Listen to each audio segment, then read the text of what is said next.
GM, beautiful people, how we doing? We're gonna try something a little different. I know, like, not everyone likes reading these days. I'm kind of like a researcher, and I don't really like reading huge blocks of text. That's why we try to make the newsletter as spicy as possible. But we're just gonna go through it and talk about some of the big ticket items. There's really cool stuff in here, as there is every week. But I want to add a little color, a little bit of context, and of course, give you guys something to listen to while you're driving down the road. Because please don't read the newsletter when you're driving down the road. Multitasking like that's danger, danger. But either way, the SEC is sued by Ethereum giant Consensys. What does this mean? This means war. And we're serious this time. We might not even get regulatory clarity unless we pull it out of the SEC by force at this point, and that seems to be where things are going. So let's talk about that. Of course, we always start with your rapid fire takeaways. Y'all are busy, I'm busy, we got to get stuff done. So you can always just click through these top line items and just dig down for yourself if you're ever interested. But of course, I provide the context. And just really quickly, if you missed our last space over at Wolf Web 3, the largest space host syndicates about 60,000 speakers per week through all of their channels, some of the best marketers in Web 3 and beyond. We had Ethereum co-founder Vinay Gupta. He's founded Materium, agentic AI developer BC Bread, absolute galaxy brain, working on some cool stuff, and distributed ledger legal architect, as I've humbly dubbed him. That is Fidgetal. He's a fantastic individual. Really just galaxy brain conversation this past week, as it always is. And we do this every Thursday at 2 p.m. EDT on Wolf Web 3, so come check us out. So let's get into the meat of the matter. New highs, old foes. What is happening? Well, new highs, we just hit $8 billion locked in public permissionless RWA tokenization protocols. Woo, that's really sexy, really nice. That's actually less than the total implied value of Eigenlayer, which is just goes to show how much further we have to go as an industry. But hold the phone. What about Provenance blockchain? They got 13 billion in assets under administration. How do you square the circle? 8 billion is less than 13. The math ain't mathin'. Well, Provenance is like kind of a hybrid permissioned, but some permissionless elements of a blockchain ecosystem. So they didn't actually feature into this number. So there's a bit of squaring of circling in terms of these numbers, but public permissionless blockchains, as you see here, is quickly becoming a crowd favorite for regulators and issuers. These link to their respective articles. Ledger Insights. We had a alphabet soup back in the EU when the Basel Committee was trying to say, hey, we're not a huge fan of public permissionless blockchains. You shouldn't use those. Bad, bad, bad. There was some huge pushback by alphabet soup agencies. So that's really, really good to see. And of course, we can't have any conversation without talking about BlackRock kicking into the door of this thing. They're kind of the oddball out in the sense that they really did make some waves. So like, kudos to them. Should be only up from here unless Gary, and we're not talking the snail from SpongeBob. This isn't Fallout 3 either. We're talking about this gentleman here, Gary Gensler, chairman of the SEC. He thinks everything is an unlicensed money transmitter. So yo, watch out if you got a wallet in your pocket, or if you have an envelope and you're bringing cash to the bank and you're going to hand it to someone, that could potentially be unlicensed money transmission. I jest here, but realistically, this is opening up a purview that's like gigantic. The SEC sent Consensys, which is like one of the largest entities to publicly support Ethereum. It's headed by Joe Lubin, who is like Ethereum co-founder.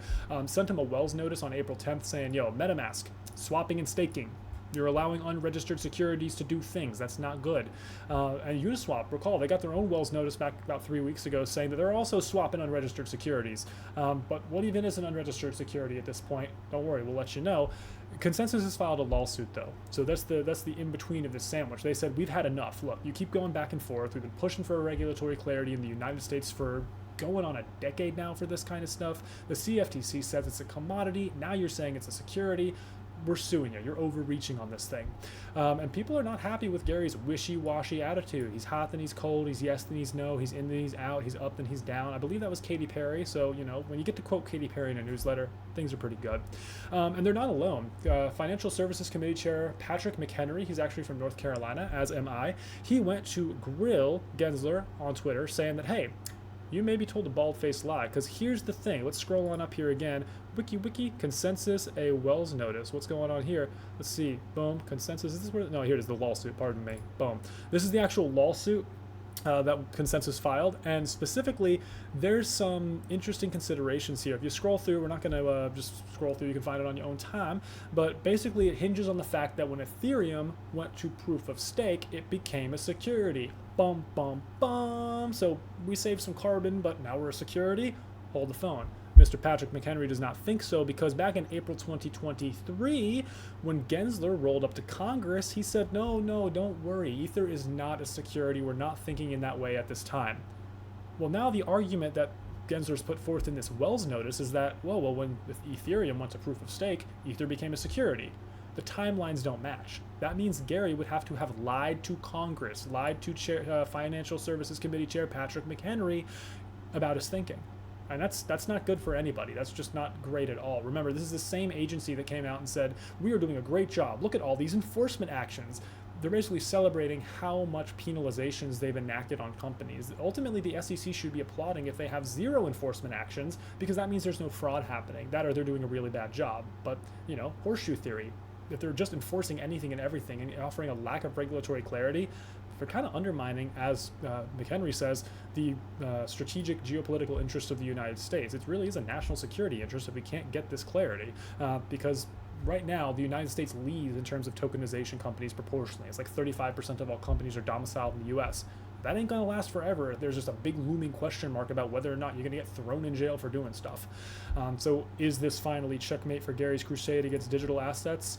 Will he ever determine if this potential MetaMask or the butterfly behind it is a money transmitter? Well, if the butterfly's carrying $1, that butterfly's going to jail. Tisk tisk. But either way, time will tell. We're still going to wait on it, but it's an exciting time to be in the United States because finally we maybe actually get some regulatory clarity. TM, I'm holding my breath, so if I'm blue in the face, go ahead and just hit me, get me to breathe. But either way, I digress. BlackRock has had a fantastic week. They're now the largest treasury tokenizer, cool, 375 million. And they led Securitize's $47 million round. Now, that's a friend helping a friend right there. So Securitize helped to bring BlackRock on chain, and now BlackRock is I guess they did such a good job, it's helping to lead the round for Securitize. So that's some love. Backed Finance out of Switzerland does a similar thing. They actually do asset tokenization as well, closed a $9.5 million round led by Gnosis. And of course, Talos, which is an institutional trading platform, they just straight up bought CloudWall to bolster its risk assessment technology. I've not heard of Talos or CloudWall before this. Maybe that means I'm not in the know, but one bought the other, and I guess stronger together, right? Everyone wants a piece of the tokenization pie. That's the big takeaway here is lines are being drawn both in terms of battles in the United States, but also companies are being acquired, deals are being made, partnerships are being brokered for tokenization. And when you have this much action happening, that goes to show that there is a lot of behind the scenes work because there's synergies, to use the famous corporate word. So we got some synergies happening. I call these guys tokenization teammates. There's 4 rapid fire ones: Anchorage Digital, Arca Labs, they partnered for some US Treasury custodies. Globacap and Tokeny, they partnered for some nice private capital market stuff going on. They're going to try and juice that up a little bit. Laser Digital, which is a subsidiary of Nomura, the Japanese asset management fund giant thing. They partner with Kelp DAO, so that's an interesting name. Didn't expect that one, but they want some liquid staking. They're going to get their liquid staking. And Zodia Custody partnered with Marathon Digital. Marathon Digital is actually the largest publicly listed Bitcoin mining company, so custodying those assets is very significant, especially with things like the Stacks ecosystem, Bitcoin L2s coming online. That's a nice partnership happening. So 4 big partnerships, had some big capital raises as well up here. Moving on to the opposite sides of the old world, Japan and Europe. There's kind of a tale of 2 situations here. Now, keep in mind, Europe has 375 times the amount of custodied dollars for tokenized assets compared to the United States. And that's due to SEC Accounting Bulletin 121 in the US. Banks just cannot hold these things at all. So Europe, they're pretty bullish on tokenization, but this week in particular, they're kind of talking out the other side of their mouth. There's a little bit more conservative vibes going on, whereas Japan's come out the gate. I mean, just sprinting. A couple of newsletters ago, we talked about some CBDC knowledge in Japan. The public really doesn't know what it is. They're not too warm on it nor too cold. They're just kind of unsure. Well, that's, I guess, hasn't changed per se. You can't really change that much in 1 month, but the government itself has taken some decisive action, specifically in Tokyo. But let's go ahead and dive in. The EU passed some anti-money laundering laws, and it omits NFTs and DAOs and also self-hosted wallets. So any Genslers in the EU they've already lost. That's a good thing. But Germany's Bundesbank is not convinced. They're talking about when they actually get this digital euro CBDC thing online, how much they're going to let people hold, because ultimately if they let everyone hold all their money in digital euros, there's a lot more frictionless movement of capital, and that's nice. That's really convenient, except for it could undermine the entire banking system. So this is one of those things where we're in a long arc of history. You can just inject all the technology you want, and things can get super, super neat and fast and fun.